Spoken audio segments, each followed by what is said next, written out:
Oh, you're muted.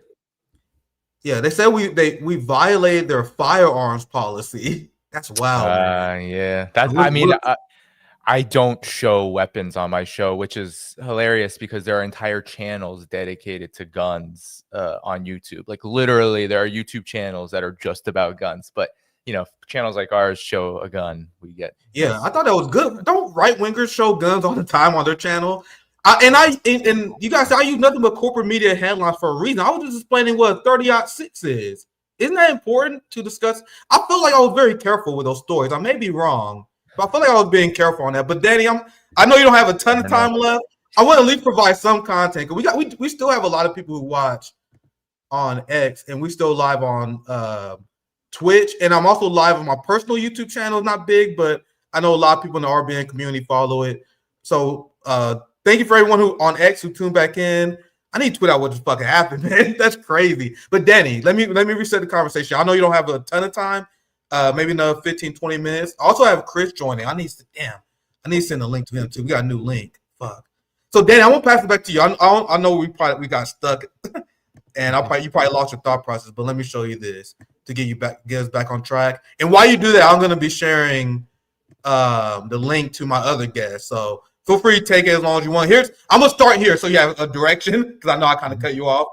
Here's the image that will live in infamy forever. This is an example of the world essentially rejecting Benjamin Netanyahu. I know you were speaking on this as well. So Danny, if you want to take it from top, I've got to do some work in the background. I got to send an invite to my friends. So please continue your thoughts on the world rejecting Israel as I try to fix up this craziness going on.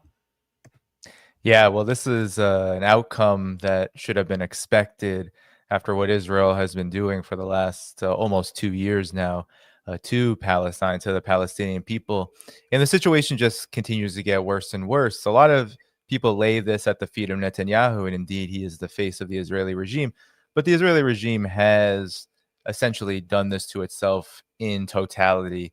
There is not, even though there is major opposition in Israel to continuing the so-called, what they say, the Gaza war or the Hamas war, whatever they call it in the settler colony, there is mass opposition to continuing the war in the sense that it will essentially eliminate all of the prisoners of war, the so-called hostages that Donald Trump, Netanyahu, and essentially the entire collective West can't stop talking about, even though we know now that what Israel has done to the Palestinian people has absolutely no justification. And this is why the entire world's leaders now are under such immense pressure to do something about what is happening to the Palestinian people. This walkout is really a culmination of what has been almost 2 years of outrage, of resistance, not only in the region, but also all around the world to stop what is happening. And now the crisis of legitimacy that Israel faces is at a real high point. It has never been higher. The legitimacy of Israel has never been lower. It just so happens that when a settler colony in the modern era decides to go full throttle in total genocide in order to achieve its aims, ultimately this blows back hard. And that's what we're seeing. Netanyahu has no popularity. There's no legitimacy that this so-called leader has with the entire world. The only thing that is propping up Netanyahu, that is propping up the Israeli regime, is the United States. If the United States were to stop doing this, then Israel would fall like a house of cards. And this was demonstrated not just in that empty hall. That image will be shown historically, especially when the end of Israel occurs, which is going to happen. There is no such thing as a permanent settler colony. Everything has to change, even though the material conditions of colonialism might not have been wiped away from the earth totally, even to this day. Settler colonialism is not something that can last in perpetuity. This is Israel's really its last gasp. And in the speech, you could even hear Netanyahu's desperation. He was speaking on these loudspeakers. He said we're military grade, so he could reach the prisoners of war all the way from New York. He was doing so many clownish and outright desperate things to try to look the part of a sympathetic character, but he couldn't help himself all throughout the speech. He couldn't stop bragging about all of the people that he's killed, whether it's the pager attack, whether it's the Iranian scientist, he could not stop gloating about how effective the Israeli regime is at killing. And the problem with this for Israel and the problem with this for Netanyahu is that killing is not popular, even for the most brutal of imperial regimes like the United States.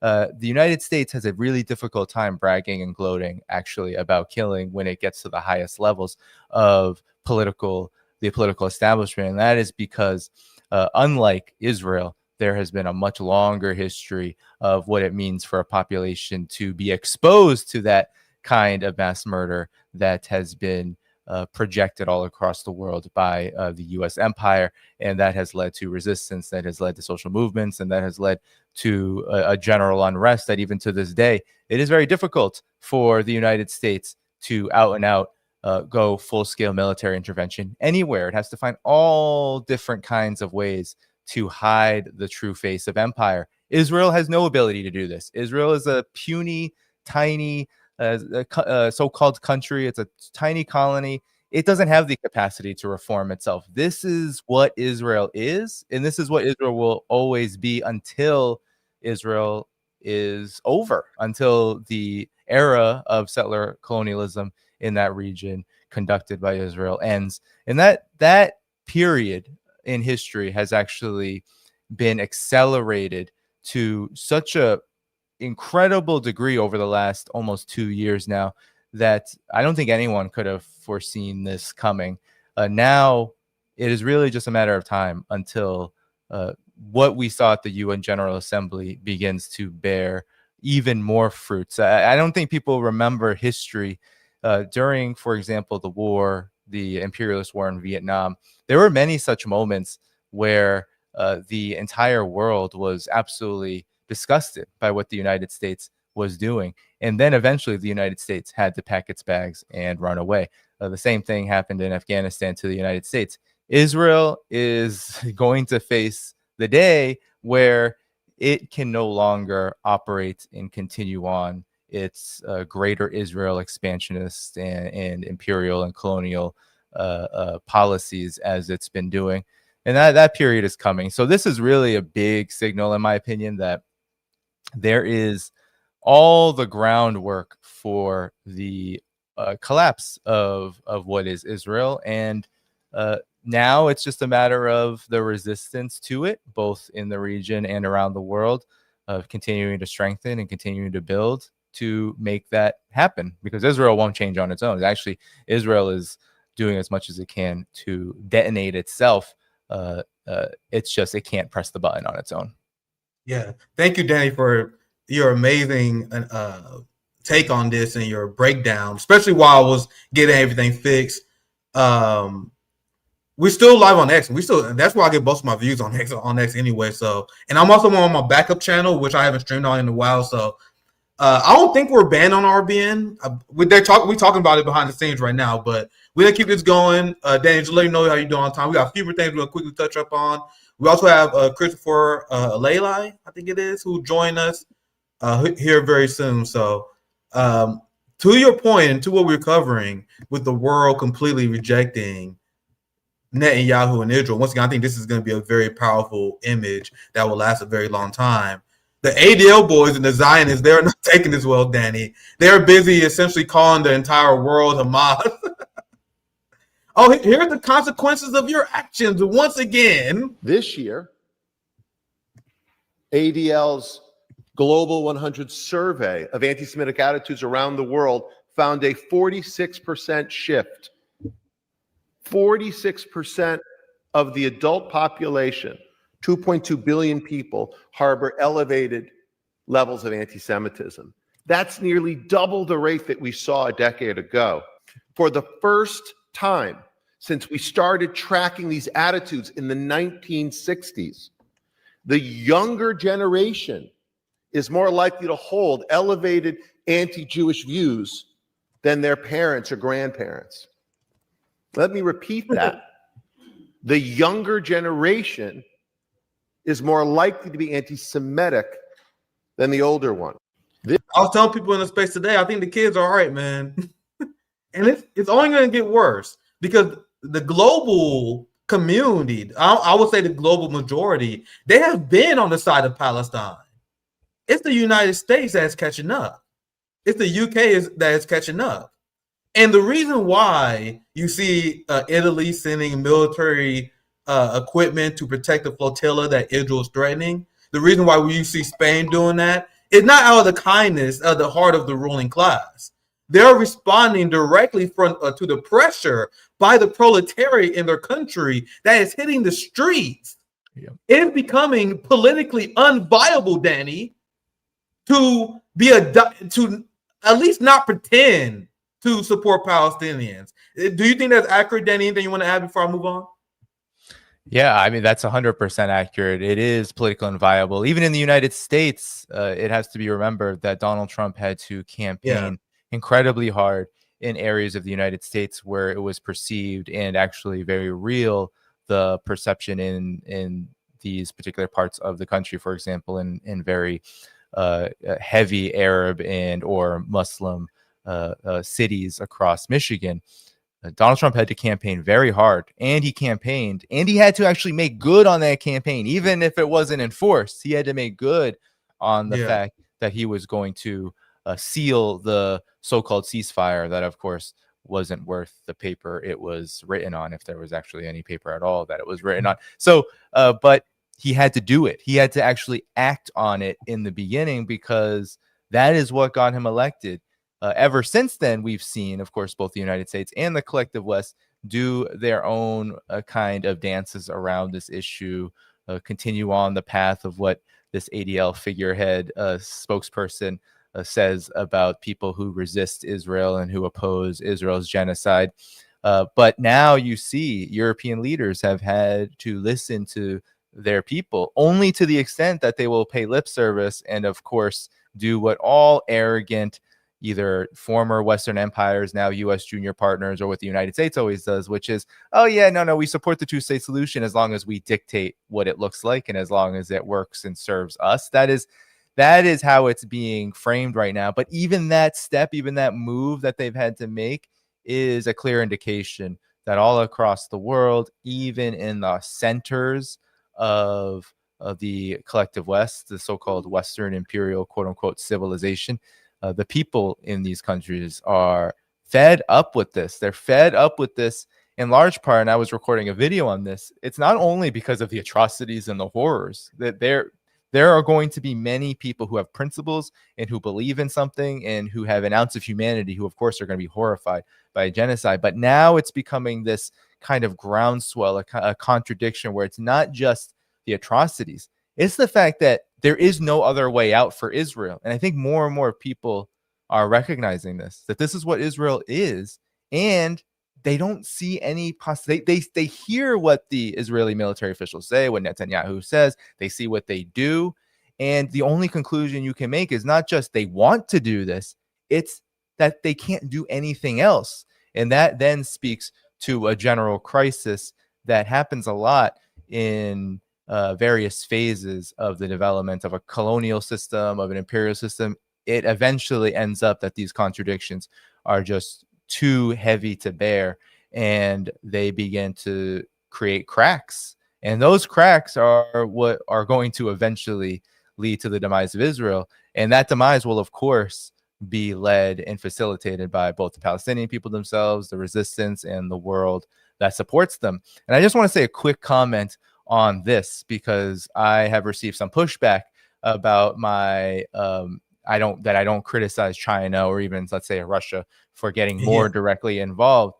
And I just want to say that historically, what generally happens when there is, let's say, very concrete solidarity given by, let's say, a stronger country, social, like, for example, the socialist camp during the Cold War, quote unquote, the Soviet Union, GDR, these countries, even DPRK after the armistice post 1953, when they gave aid, a lot of the times it was because of a direct request from the liberation movements, and that direct request was based on a calculation that aid would lead to the successful victory of the liberation movement.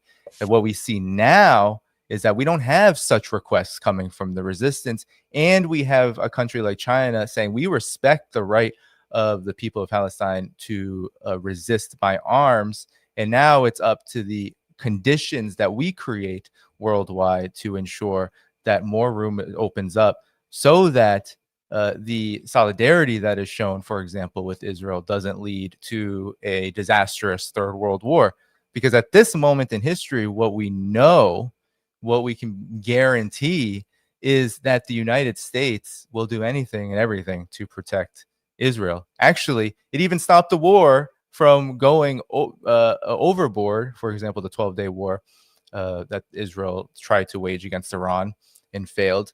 It had to stop that war because should it have gone overboard, the United States would have had to intervene fully, and that would have been a disaster for the United States. The Trump administration is currently spending their time blocking the international soccer community from banning Israel from competing in international competitions. So instead of building stuff like China, instead of focusing on uplifting the working class, you guys see how every single day they are focused on how do we defend Israel? How do we defend Israel? But please continue, Danny.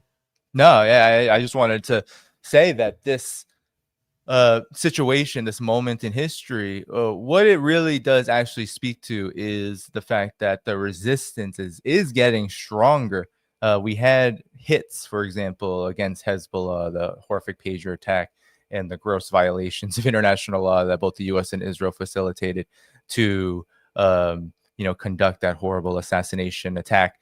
And then, of course, we had the overthrow of Bashar al-Assad, and those were indeed hits to the resistance. But the big problem that now Israel and the United States faces is that the very policy that they are pursuing and that they can't pull back from is one that is going to create more resistance, strengthen the resistance, and lead to what some, of course, more military experts will call it a quote unquote war of attrition, a long-term, low-intensity war that leads to the grinding down of the particular parties involved. That, I think, is a more military speak term for what has happened all across history in resistance to colonialism, which is a protracted war of resistance, which is now accelerating in strength. And so I just caution people, because there's a lot of pessimism about what's going on right now, and it's understandable because so many people are dying. Palestinians are starving, they're getting massacred, there's this humanitarian situation that is absolutely disastrous, but at the same time, whenever there's been a protracted war of resistance against a colonial entity, unfortunately and generally, this is what it comes with. And right now we're at the point of absolute crisis for the empire, leading to those crimes being even more magnified, more visible, and even more intense in their degree of just absolute horrific quality. So in a sense, what we are seeing, and I think this walkout at the UN General Assembly shows it, but I think what we see is the Palestinian people are not throwing up the white flag. The resistance in the region hasn't thrown up a white flag. They aren't even requesting, Iran, Ansarallah, the Palestinian resistance organizations from Hamas, Al-Qassam brigades to the PFLP, all of them, they have every right to demand from the world direct aid in the form of whether it's military support, whether it's economic support. But we don't see that happening, because what generally happens in the formation of a People's War of Resistance is that the indigenous strength is built up first. And then when the moment is right, the world solidarity that comes from the successes of this resistance begins to pour in. And we are, I think, at the precipice of seeing that happen. So a lot of people have a lot of pessimism about what the world hasn't done. But I think what we are seeing is that the resistance is strengthening and will eventually force the world to respond. And we're seeing the beginnings of that. Yeah, that's a very great point. And I explained it before, and I there are people who get upset at me because I don't want to blame China either. I live in the heart of the empire. And this is why U.S. leftists are pathetic. Like, I don't even associate myself with the U.S. left. They're so weak because they're spending their time. Why China not stopping Israel genocide? Your government is bankrolling that dipshit.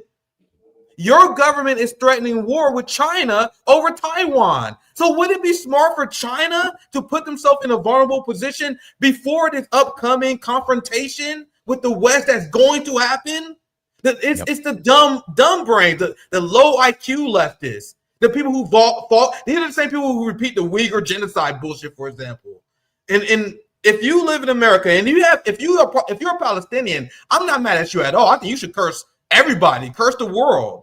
But if you live in the United States and you pay taxpayer money to the Zionist entity, it's a complete waste of time to criticize Xi Jinping and Putin for what they are not doing. It's your government and it's the West that is supportive of Zionists. You can't rely on China to bail you out. And I take that position as a revolutionary. I understand, Danny, that if you're an analyst, you may, I got to analyze all countries and parties. But I'm an activist before I'm an analyst. Right. And I'm not going to blame people in China for not sacrificing the quality of life for their people when we can't even get Arab countries to do it. We can't even get countries I mean, those are great points. Region. Sorry, Danny, if you want to No, I just want to get in here before I I'll let you go here. So go ahead, Danny. No, because I think this is that's a really good point. You know, when it comes to this question, and in the same vein as you said, you know, being an activist first, I think it's important to understand that the conditions for the Palestinian people are absolutely dire. But an effective resistance movement actually doesn't look at morality or how bad things are as the basis for what they eventually decide to do. So if the basis for making decisions of resistance movement, like we see in Palestine, of the various organizations on the ground resisting occupation and genocide, if it was about, well, everyone is getting killed and we have to do everything we can to stop it, well, then we would see everything. We would see calls for all around the world. I mean, we see Hamas, for example, politically. They will demand the United Nations to do something. They will demand the Security Council. They will demand the international law be enforced. But they're not demanding that China or any other country get involved with force. And the reason for this is that decisions that are made by a resistance group are based on reality as well. And the reality is resistance has to be strengthened, and the conditions have to be right for certain kinds of actions to be taken. And so you're exactly right. If we have to realize, even as analysts, both as activists and as analysts, I think we should have the same mind, which is if something isn't happening, we can't explain that with nihilism or emotional, guilt over what is happening in Palestine. We have to be able to understand that from the standpoint of what is happening in this historical moment that is creating conditions where it is very difficult. And this is not just true with Palestine. It is true all across the world when it comes to the U.S. empire. It is difficult for other countries to support other countries, let's say,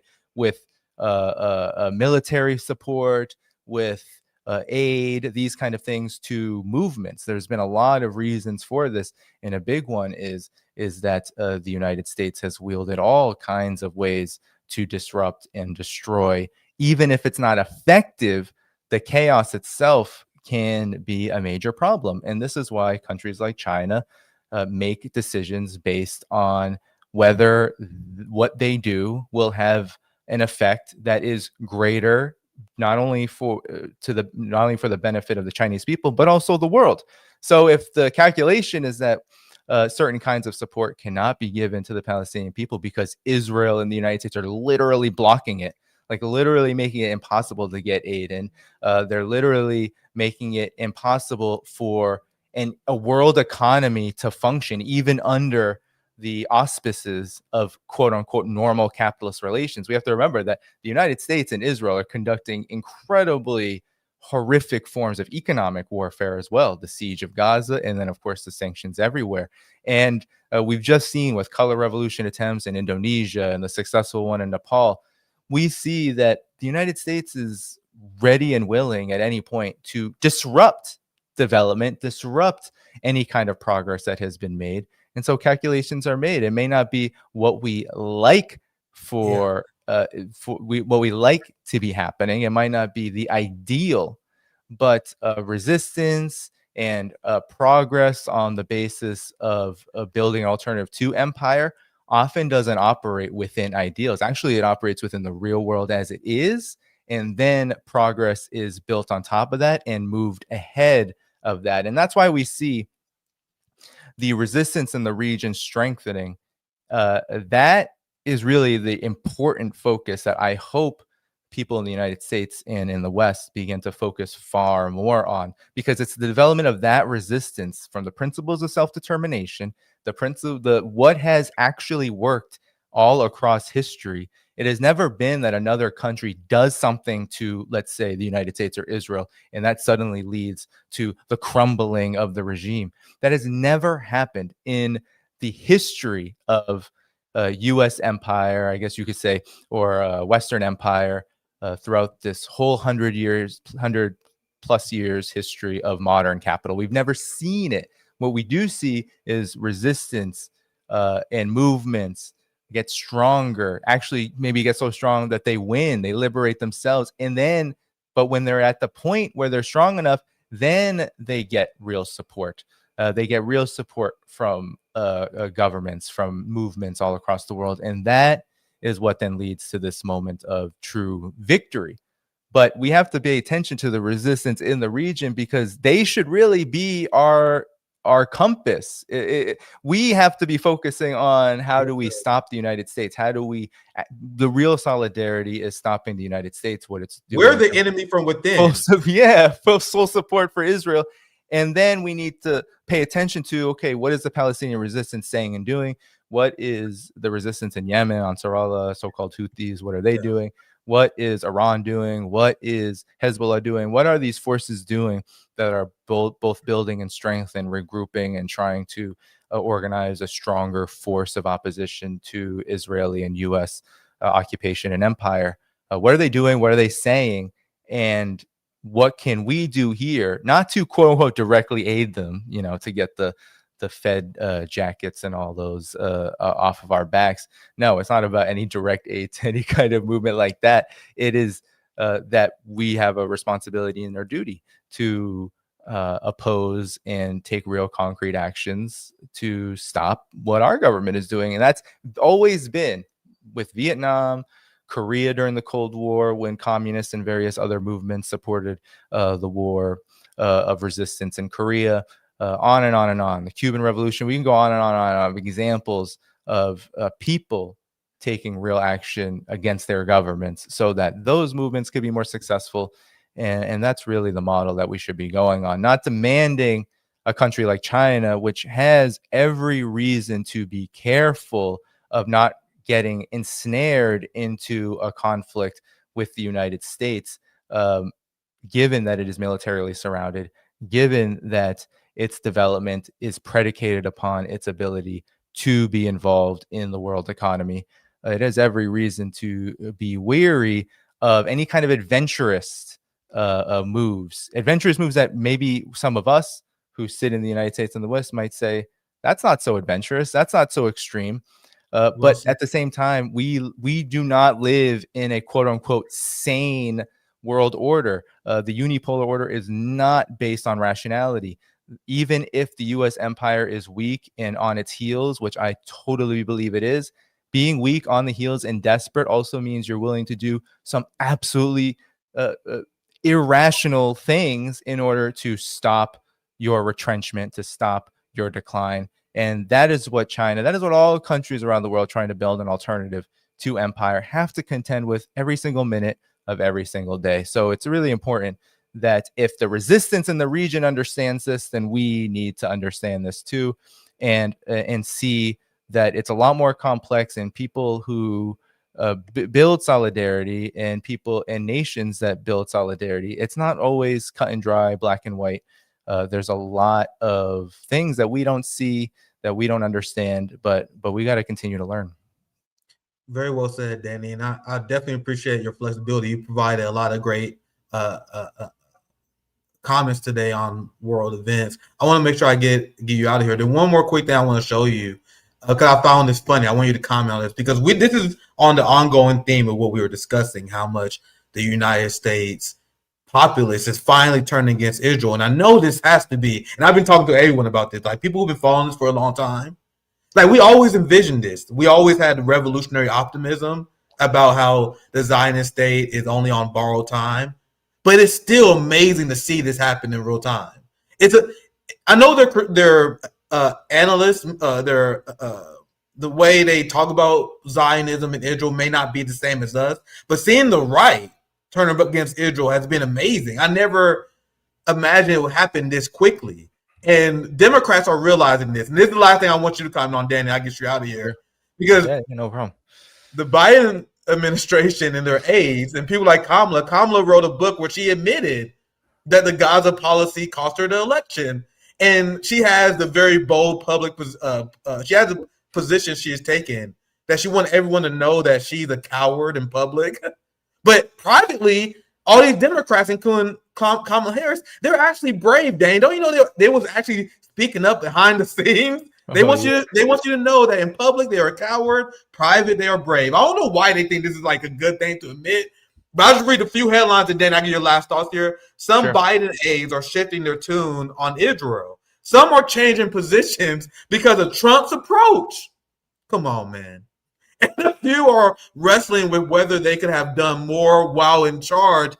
Are you serious? So liberals, if you watch, you guys know I love watching like the shit lib propaganda media outlets. If you watch their shows, they've been in the full-fledged meltdown mode over Donald Trump's recent UN speech. You guys see how Donald Trump was trashing the entire world over their immigration policies and saying that you guys are failing. It was a pretty embarrassing spectacle if you're a U.S. patriot, but liberals are freaking out over that. And they forget that Joe Biden and his team was smearing UNRWA as a terrorist organization. Just for starters, another headline. I just read the headline here. The real victims of Gaza: Anthony Blinken, McGurk, and Jake Sullivan. For a second time, I'll just sum it up. Essentially, all these Biden people are like, oh, come on, man. We was put in an impossible position. We're really the true victims here. So, Danny, any final response on Democrats trying to whitewash their complicity with this genocide? It's absolute and total desperation. In many respects, the Democratic Party is completely finished. The Trump administration right now is enjoying this kind of wall-to-wall lack of opposition within the establishment, and that's what allows essentially what we see, which is all the bluster and the brand of Donald Trump with all the same policies of the U.S. political establishment. Because right now, what we've always said was a uniparty has actually come true in it's not just an analysis of how something looks underneath the surface. It is actually just the entire thing now. There is no two-party system, because essentially the Democrats have crumbled to the point where they're not even relevant anymore. And so this is a desperate attempt to try to explain away what led them to become irrelevant, and they don't even have the capacity to apologize. To, if you say you're wrong, that maybe we have a different position now. No, it's not that. It's that, oh no, we're the victims because things are so hard for us. And I think it's that kind of navel gazing, that kind of arrogance, which has turned off not just the people in the United States, ordinary people, to electoral politics, but really the entire world to U.S. politics. You saw, Nick, probably during Trump's UN General Assembly speech, when when Donald Trump said, oh, we're doing everything so well, everything is going so great, my administration has done more than any other prior, and they laughed. People laughed. People didn't know. It was a nervous laughter at first, and then it was full-on laughter when he said, oh, I didn't expect that kind of response. And that's because nobody believes this anymore. And I think this is the situation that the U.S. empire as a whole finds itself in. What has happened in West Asia, especially over the last several decades, has really done is it's really begun the process, which might take some time, of digging the grave for the U.S. empire, and with it, of course, the Israeli regime, because those two things go together. So this is what we are seeing politically. It's all happening now. It's seeping out of the pores of the political system in the United States, and of course, empire in terms of foreign policy and what the U.S. does abroad is just one element, because it's just as bad and it's just as illegitimate and it's just as horrific what the United States does within its own so-called borders as what happens all across the world. It's just in different form, and so that reality is leaving the U.S. political establishment, the ruling elite, with really no answers, no ability to address what's going on. And that's because, just like Israel has no other option but to continue to press the accelerator on its full spectrum genocide for greater Israel, the U.S. empire on all fronts, domestically, internationally, it can't stop the brakes, because it has built a system to the point now where any stopping of the brakes means that the ruling elite have to give something up. And that is something that they cannot comprehend. The only way that is going to happen is if it's taken from them. And that's the situation. That's why there's so much unrest and so much tension, is because people are starting to come to realize this. Unless it's taken from the ruling elite, there's not going to be any far-reaching or significant or relevant change for the better for them. Very well said, Danny. I appreciate your flexibility. You provided a lot of great commentary. That's why it's great to have you on.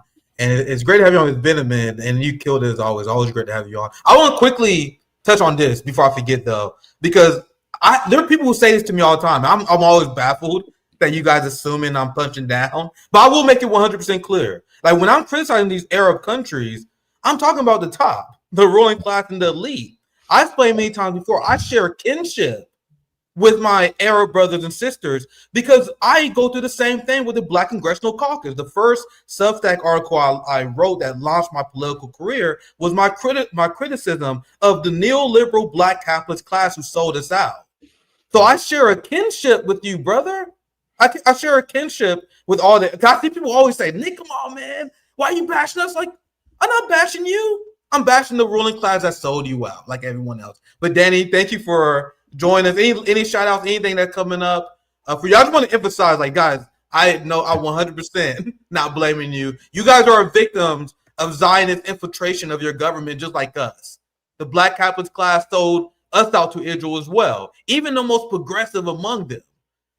Jasmine Crockett and the entire Black Congressional Caucus voting for Israel. So trust me, I get it. So Danny, thank you. Any last words you have before well, I'll just say to that point, I'll just make a point that might be controversial. It's like, just as these Arab monarchies in many respects were maybe using the word create is too strong given British and French colonial influence in carving up the region under Sykes-Picot. But a lot of these Arab monarchies, these regimes, Jordan, Qatar, etc., just as in the United States, you talked about the Black political class, it's really an outgrowth of what the FBI and what U.S. intel did to movements, crush those movements, divide them, and then cultivate a more elite class to occupy the political space that might have been occupied by more progressive and radical thinkers, movers, and shakers. The CIA literally was paying the ways for a lot of these monarchies and regimes to continue to exist and to strengthen after the end of formal colonialism in a lot of these so-called Arab regimes. So that's a very shared history there. I mean, that is the United States empire working on all ends to cultivate a leadership that is antithetical, of course, to the interests of the masses and very much to the benefit of the tiny few people pulling the levers of empire and exploitation all around the world. So I'll just leave it at that when it comes to these regimes, we should not be surprised that Qatar doesn't do anything after Israel hits it itself, that Saudi Arabia will allow the UK to refuel as, Israel is, doing what it's doing to Qatar, even a U.S. ally. We just shouldn't be surprised when these regimes do not do anything. It's not because people on the ground don't want it. Hell, you ask most people in Jordan, in Qatar, in Saudi, they'll likely say, yeah, we support Palestine, but they happen to live under very repressive governments that are very repressive because of the United States and how they have been propped up by the United States. So this is a longstanding problem that we in the United States also face, because we live under a very repressive regime that does not allow. Look at what they're doing to even anyone who is considered to be Antifa. I mean, this is even that kind of resistance now is being clamped down on in the most repressive way, and it's always getting worse because the desperation of the empire to hold on to what it has is only getting worse as well. Thank you, Danny. You're killing the game, man. Thank you. Have a good rest of your night. Danny Haiphong, make sure you guys follow him on the channel. I'm gonna bring in our next guest, he is independent journalist with DDG. You guys know I love DDG. Sorry, let me get Chris in here. Researcher, geopolitical analyst, independent journalist with DDG, and on the executive board of ACP. What's popping, Christopher? Am I getting that right? Helali? Helali. That's right. Good great to have you back on RBN. Thank you for joining us today. Thank you so much for having me. I appreciate it. Yeah, absolutely. I had a Haas on last weekend. That was a blast stream, man. I'm glad they didn't take that one down. I love that. Yeah, I'm just happy they didn't take that one down. They've been taking down about 50% of my streams over the last 2 weeks. I'm glad they kept that one intact, and I'm glad that you guys followed me over. We literally almost at 1,000 across all 3 platforms on streaming on. So everyone who was watching our old stream, dude, if that stream stayed on RBN, that would have been an all-timer. That was about to put up some massive numbers, especially with Danny Haiphong joining. That's why they had to shut it down. But despite that, you guys still followed us. Like people from RBN, you guys follow me on social media. I see you guys watching. We got like my channel on YouTube. I never stream on there. We got good numbers over on my personal YouTube channel. So I was gonna say personally to you guys, thank you for staying with me despite all the technical, not even technical issues, the YouTube censorship. You know what I mean? So I appreciate anyone who's still sticking with us. We got now 1,000. There we go. I was hoping I can push it up by saying that. We're officially 1,000 across X, YouTube, and Twitch. So thank you guys for staying tuned in. Christopher, before we got cut off, and I decided I was going to wait to you get in, because we was covering the Netanyahu UN story. That's why I want to start.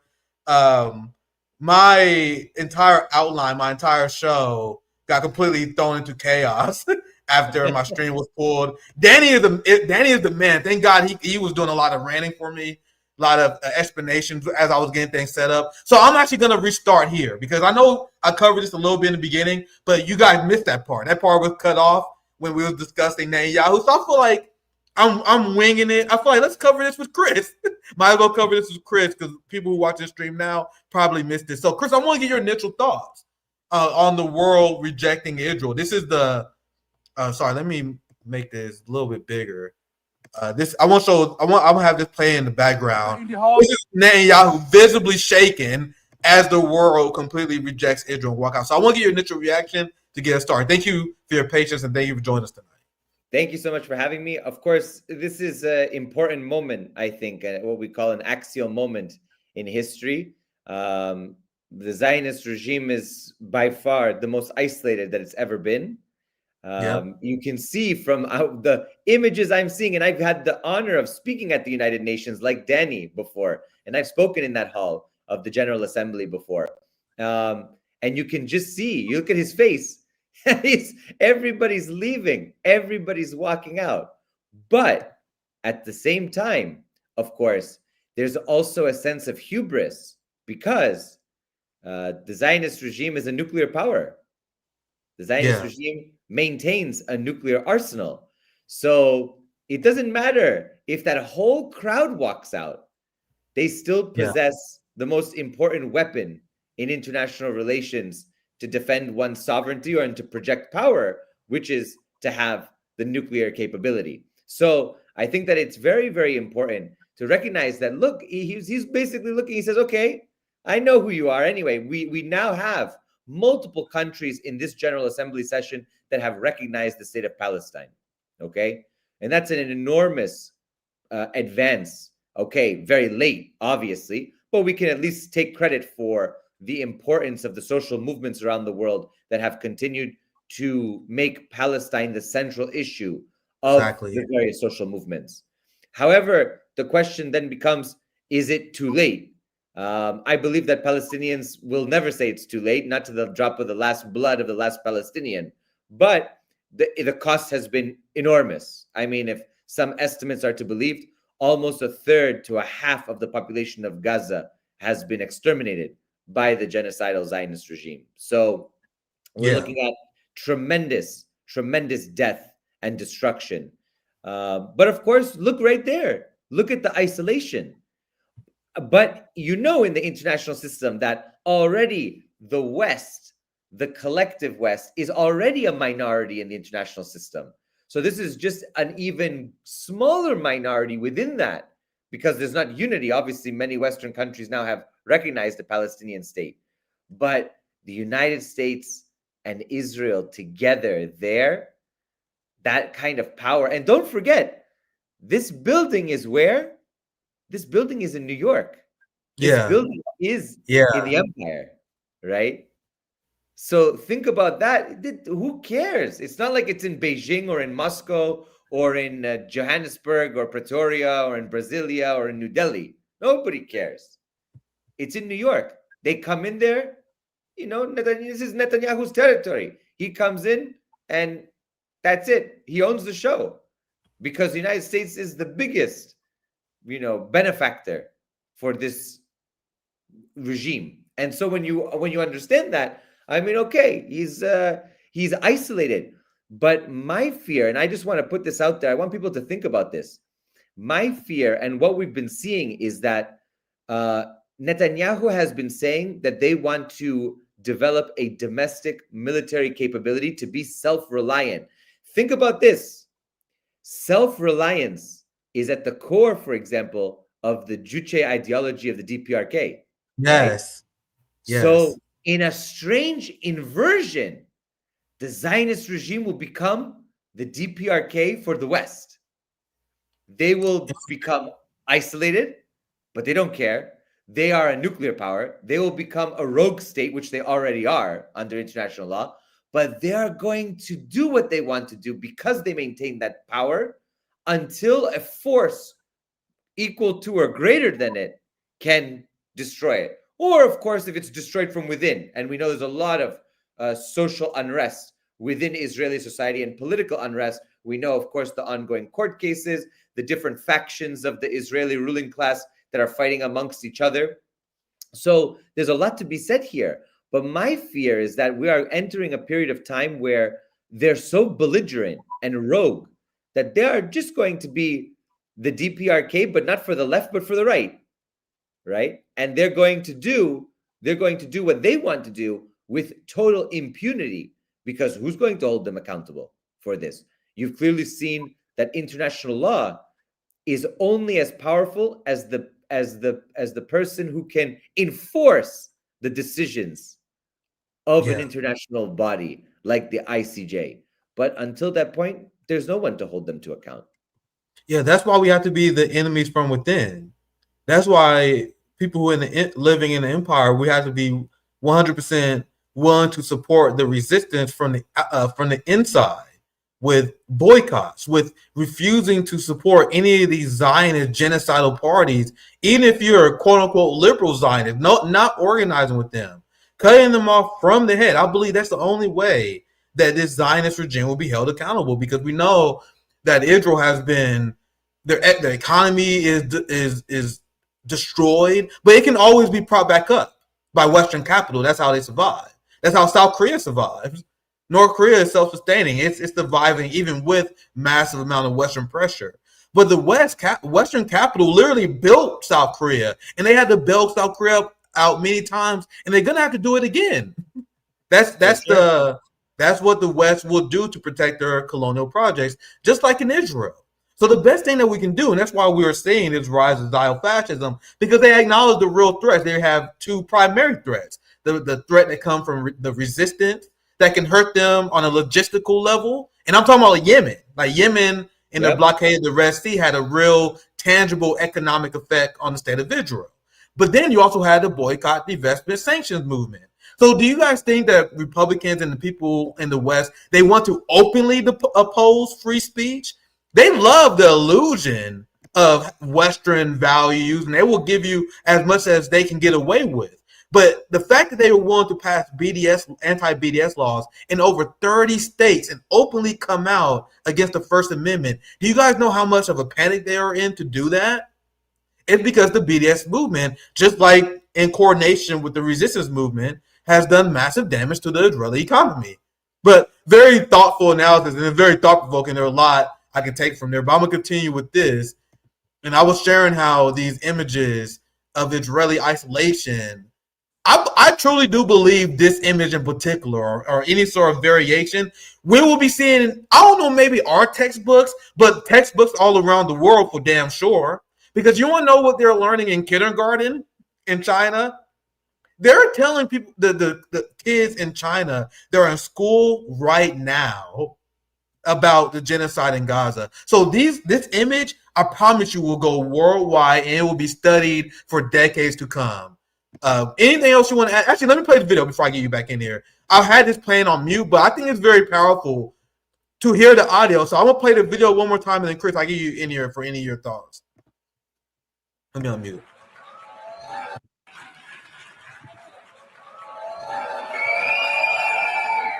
Please order in the hall. Please order in the hall.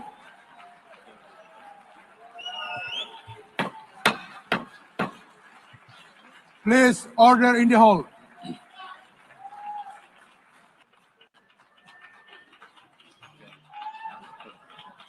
Please order in the hall, and please be seated.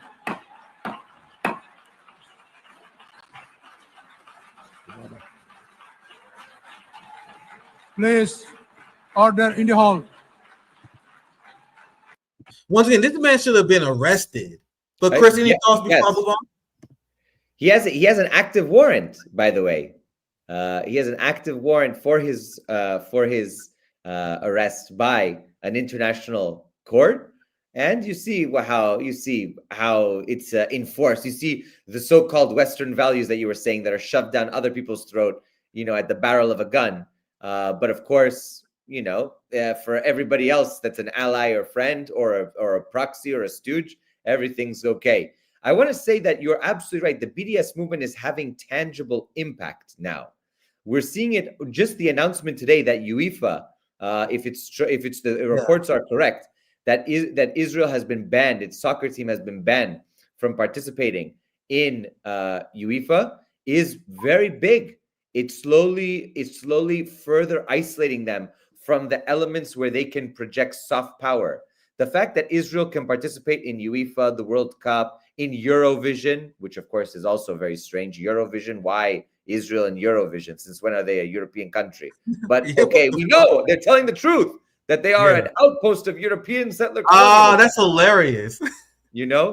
So I think that it's very, very important to recognize that aspect, that the more we can constrict their ability to use soft power to influence their Hasbara, their campaign, to try to normalize and legitimize their apartheid state, this ongoing genocide, the ethnic cleansing that's been ongoing since the Nakba.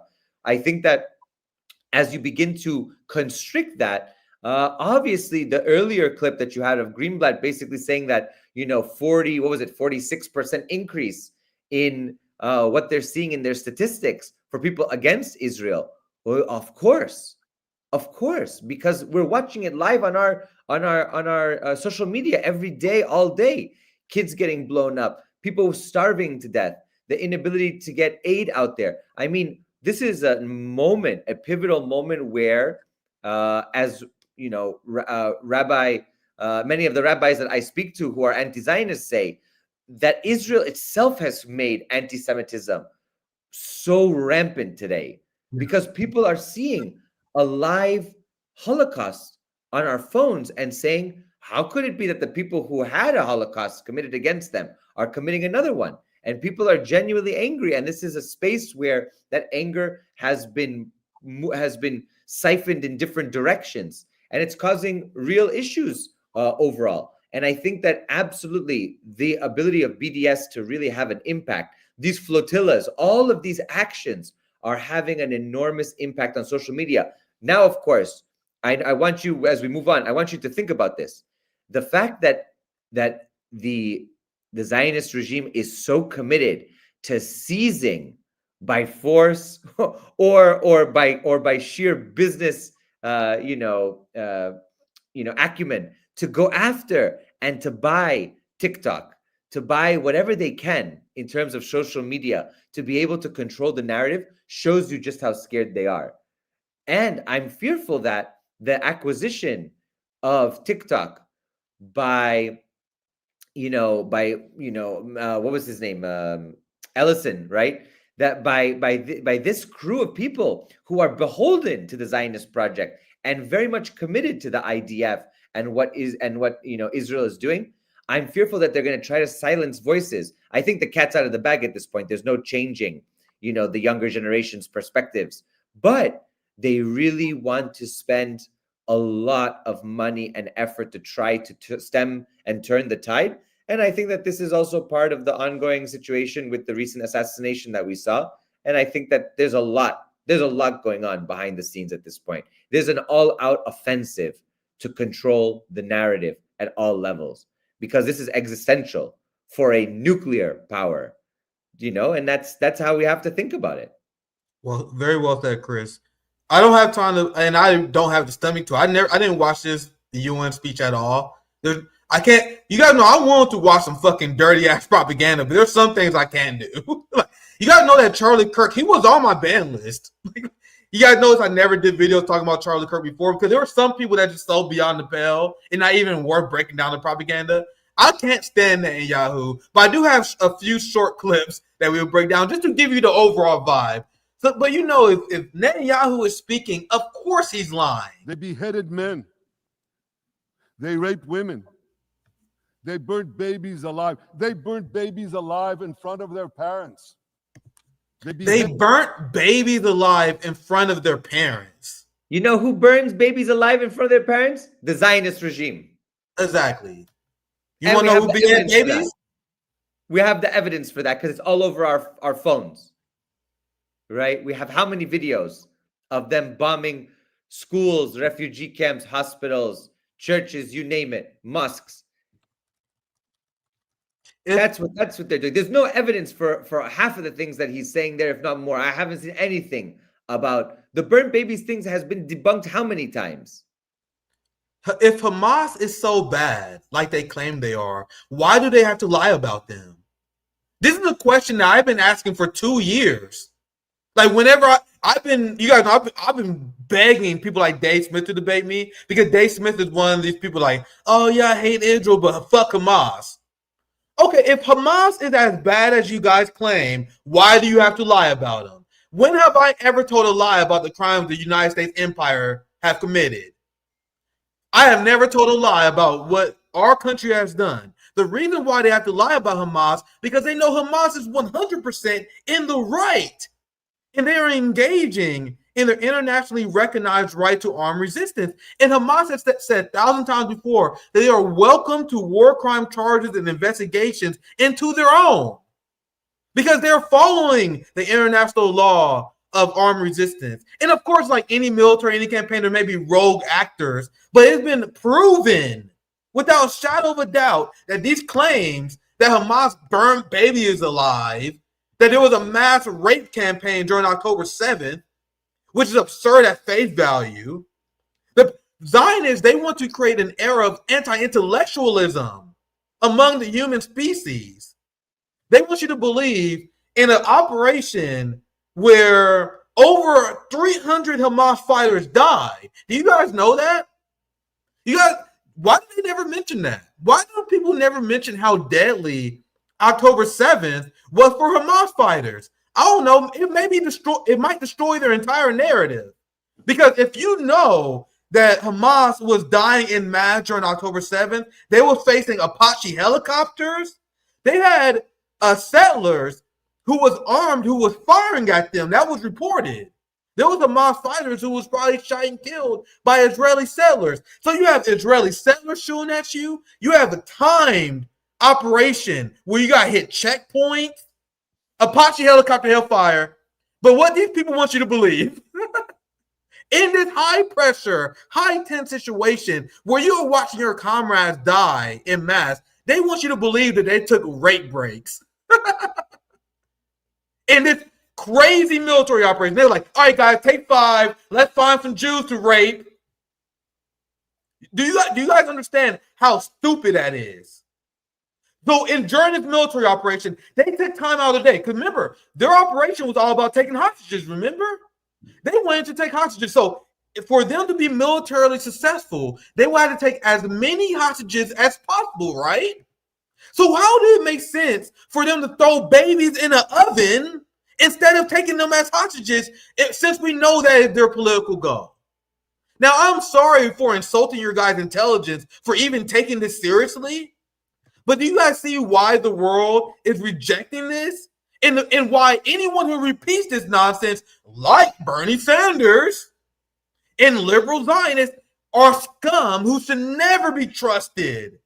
Because what they're doing, as I said before this long rant, is they are purposely trying to plunge humanity into an era of anti-intellectualism. Here's another example of Netanyahu just being wrong. What, did the Nazis ask the Jews to leave, kindly leave, go out? Did others, you want me to name all the genocidal leaders of history? Just go one by one. Did anyone do this? Did they say, get out so we can come in? Of course not. What does it say about you, Benjamin Netanyahu, that you are literally engaging in actions that are worse than the Nazis? Because us fact-checking you on this is not Nazi apologia. We are just explaining that you're just factually wrong. So I'm showing it to show you guys that every facet of his speech was false. So this is my friend Assad Rod. You guys know Assad. She's usually a reserved academic type. Even she was like, dude, you're fucking lying about literally everything.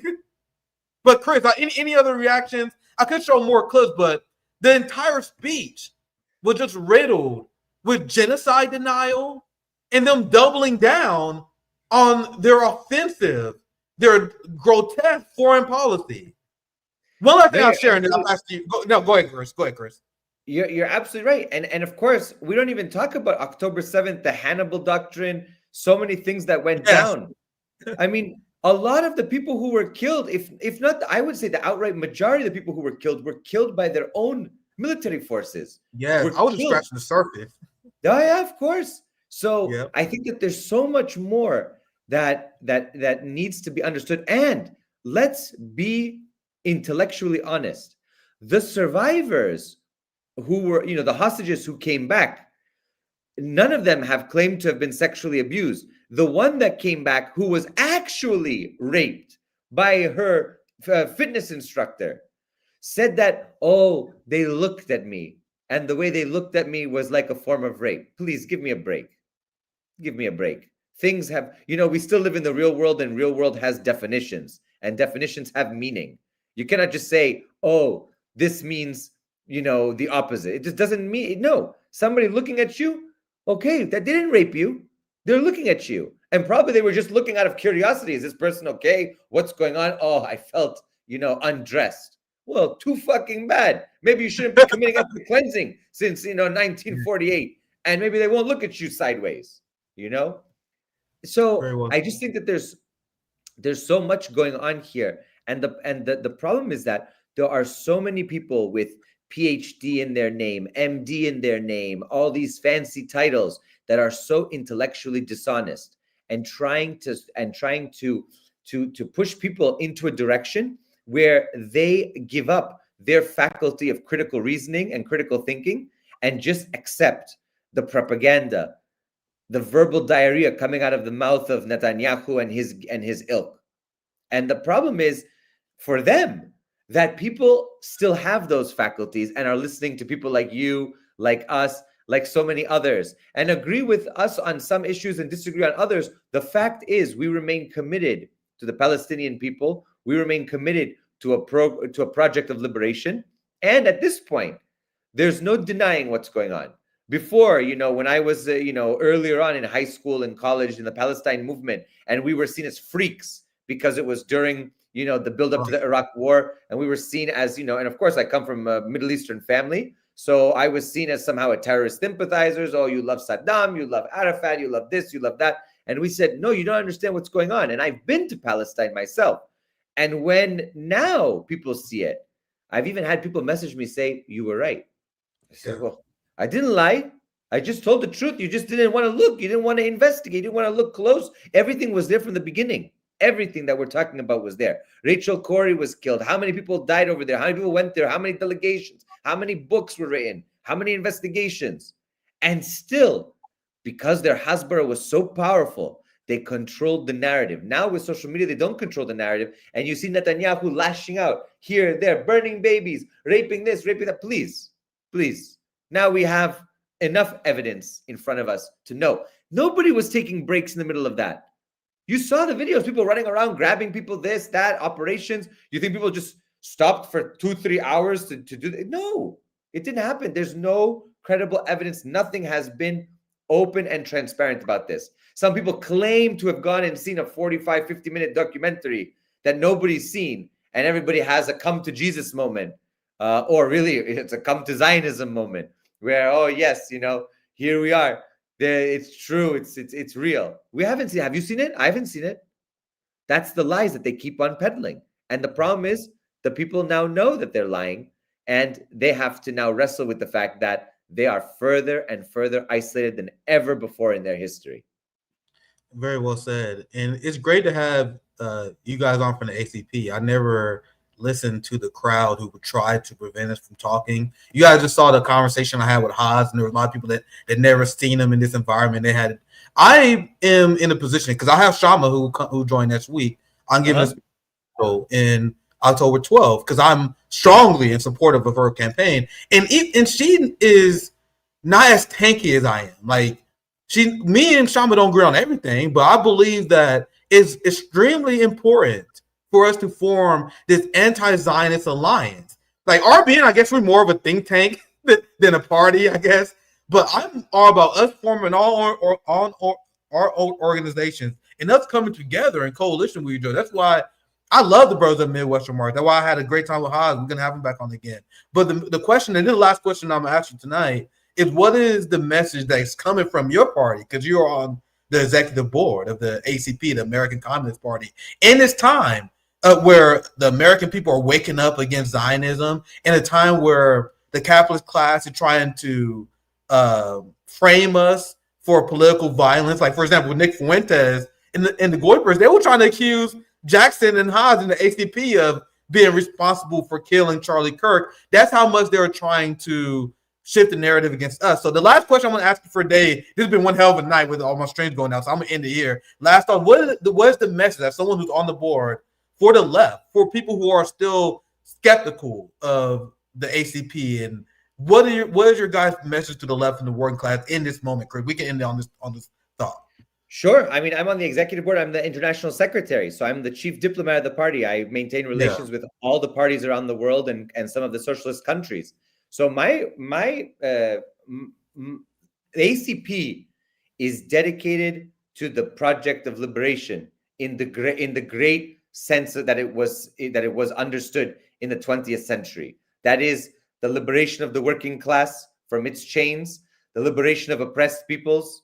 We support the Palestinian people. It's that the flag of Palestine now is the rallying symbol for all people around the world, right? No matter where you come from, which side of the planet you're on, everybody looks to that flag as one of resistance.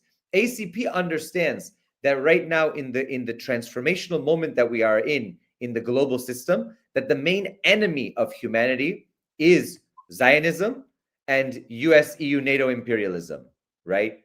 And that's not only confined to the Middle East or Southwest Asia, right? That's also AFRICOM, right? That's Right. also what we see going on in Venezuela. I was just in Venezuela, 5-6 weeks ago now, and got to shake President Maduro's hand, see Alex Saab, who we campaigned for his freedom for. I was able to see all of these great comrades, and they are in the belly of the war machine now, coming to them, bombing fishermen who are just out there, innocent civilians on their vessels in both Venezuelan water and international waters. This kind of piracy that we haven't seen since, the 19th century, and the United States is actively doing it once again. And so ACP is absolutely committed to the building of a more just international order, to supporting and defending the socialist countries, to supporting and defending those countries that are actively trying to maintain their dignity, their sovereignty, their territorial integrity from Western imperialism. And that ultimately means that we understand and we support what Russia is doing in the special military operation, because I had friends who were in the Odessa trade union building. I've been supporting Donbass since 2014, since before it was cool and chic and vogue. Based. Because I was a communist I'm a red diaper baby, right? Remember, guys, tankies are right about everything, but go ahead. No, it's absolutely true. I studied and lived in China from 2013 to 2015. I've seen it from the inside, the development of the project. I've been to Xinjiang. I've seen these kinds of things. We know the lies and the propaganda. I'm not saying that these places are perfect. As a Marxist, as a scientific socialist, Absolutely. we make errors. That's okay. That's part of the process of development. And Kruma talked about this. How many people spoke about this? About the scientific process within socialist development. But we understand our errors and we move beyond them and we surpass them and we do better. So I think that ACP's ultimate message to the working class is that these other countries are not your enemies. The enemies are on Wall Street, are in Washington, are in Brussels, and of course in Tel Aviv. These are the enemies of the American working class. These are the enemies that seek to divide us and pin us against one another instead of going after the ruling class and going after those interests that continue to foment endless wars, that continue to siphon off all of the resources to be used on, settlers' free education, free healthcare, on their quality of life instead of on the people here. And it's not only a race issue; it's the general working class issue, because Black and brown people suffer from it, poor whites suffer from it, anybody with the various gender identity, whatever you might have it, they suffer from it. So this is an issue that can bind all people in the United States. But of course, the liberals also, in their own way, they also conceal this because they don't necessarily want to fight the ruling class. All of this talk from the Bernie crowd of fighting the oligarchy, well, that oligarchy is Bernie and his cohort in the Democratic Party. Aren't they also the oligarchy? Isn't Nancy Pelosi getting rich and all of these senators and representatives getting rich on inside information and on all of their backroom deals and on all of their secret funding and things like that? So ACP says the enemy is not the Russian or the Chinese, is not the Palestinian, is not the Iranian, it's not the Yemeni. The enemy is that same ruling class that looks and speaks like you, but continues to push you to hate somebody else thousands of miles away and pay your hard-earned money that you could be using for your family, so-called family values. They take all that money that you could use to educate your kids and take care of their health and give them better quality of life. They take that money so you can go bomb some poor person in some other part of the world that they say that's the terrorist. No, the terrorist, I'm sorry, is in Washington and in New York on Wall Street and everywhere else in the centers of power in the West. Those are the real terrorists, and those are the ones that continue to foment the chaos that we see around the world. Until we can overcome that, then we have an ongoing project, and ACP is here to work with you and anyone who's ready to join us to continue to advance the cause of labor, to continue to advance the cause of anti-imperialism, and ultimately of a better and more dignified world for everyone. How can you guys not like that? How can you guys not like what we hear? I think that's a very powerful statement. And how can you be opposed with form a coalition with people, even if we don't agree on anything? This is the coalition that we absolutely have to be building. And I want to be 100% honest with you guys. I find many people in the Western left to be extremely shady. Because you guys don't understand how much pressure was put on me to not platform the ACP. Do you guys hear anything wrong here? There are people that say you can't platform the ACP. They're a fascist party. Do you hear anything fascist right now? When I had Haas on, their chairman, do you hear anything fascist from him? So now, do you guys see why I don't really even associate myself with the U.S. left? Because how many people on the U.S. left, how many people with a platform gave the ACP a fair trial? How many people gave RBN a fair trial? Which is why I was willing to have the ACP on in the first place. Because how the fuck am I going to play gatekeeper when people gatekeep me? I'm banned from the progressive Bernie Sanders media apparatus. You will never see me on like the Hassan Pikers and TYT, all these progressive shows, because they view us as being beneath them. And how many people refuse to even have the ACP on, to even open dialogue with them? And that's why I have strongly taken the position is I view these people as extremely shady. I can't prove it. I don't have any evidence, but I will just say outright, I believe it's shady when I see people actively trying to destroy coalition building. And I see it in the West all the time. You can't talk to this person. You can't organize with this person. RBN strongly rejects that. And if you're one of the people who's upset with that, too bad. Thank you, Chris, for joining us tonight. Where can they find you? We're gonna do it. I gotta do a show with you and Sarah where we have more time. We had a lot of crazy things going tonight. We will definitely have you back on. I love your analysis. Like what I said with Tanky, with Haas. I fucking love Tankies because I don't feel like I have to hold back with them at all. I love Tankies, man. So I'll be glad to have you back. Any final words you have before we end this weekend? I just want to thank you. I want to thank you so much for having me on. I want to thank you for all the great work that RBN has been doing. You know, we've followed each other now for about 5 years, our work and seeing what we're doing. And we've been through a lot, and we're going to continue to be through a lot because we have that solidarity with each other. And I just say, everybody take care of each other, build community, build that collectivity, because only united will we be unstoppable. But if we are divided and continue to fight each other, that's exactly what they want. And that's their playbook. So continue the struggle. Very well said. Very well said. I appreciate you guys, especially because I think we had a pretty good showing for this second stream we had. I'm very honored that you guys are willing to follow me across platforms. There's a lot of people in the RBN community who now subscribing to my backup channel. I don't know how long we're going to be banned for. Apparently, we're banned because we show a video of a firearm.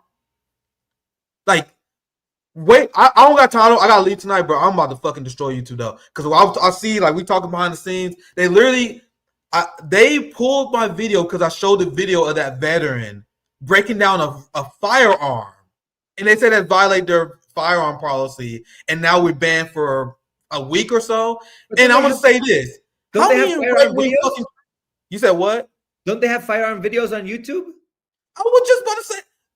I don't know, man. I'm about to fucking freak out because we going through this live right now, Chris. Because I'm literally in the group chat like, nigga, I know everyone on the motherfucking right wing got videos of them popping guns. And I don't know if you saw it, Chris, but I played a video earlier where it essentially said if this guy was breaking down a rifle. Here's Zoya. I'm in ranting to Zoya for the last hour. YouTube said can't show live streaming while holding, handling, or transporting a firearm. So they banned me because they was pretending that I was holding a firearm while I was streaming when I show a video of someone else dismantling a rifle. And you guys don't, and people don't think YouTube is after us. So essentially we're cooked on YouTube because they want to pull us for anything. Yeah. Like 50% of my streams since I came back was pulled. So if you will subscribe to the RBN YouTube channel, the only reason I'm going this last rant because I highly implore you. We took a break from Rumble, and I'm about to sign back up on Rumble. Like, I implore you guys to get off YouTube because it's over for us. It's been over for us on YouTube for a long time. That's a whole nother conversation with them throttling our channel. But now with them pulling our channel for every fucking thing, especially this, that makes no sense. I'm imploring you guys, get detached from YouTube because this shit is over, my friends. But thank you guys for watching. And make sure you guys support ACP, DDG. You guys stream on multiple platforms, but guys, I've been off Rumble for a while. I'm going to look at that. I'm going to look at Kick. I'm literally looking at everything right now because this shit is over. But thank you guys for watching. Thank you, Chris, for joining us tonight and being flexible with us. And I'll definitely hit you back up because I love doing shows with Sarah. We're definitely going to do a show with you and Sarah here very soon. So And yeah, they did this while Nick and Danny were talking about Israel. Isn't that interesting? Anyway, I'll let you Thanks guys so know your much. own conclusion. Thank you, Chris. Thank you. Have a good weekend, guys.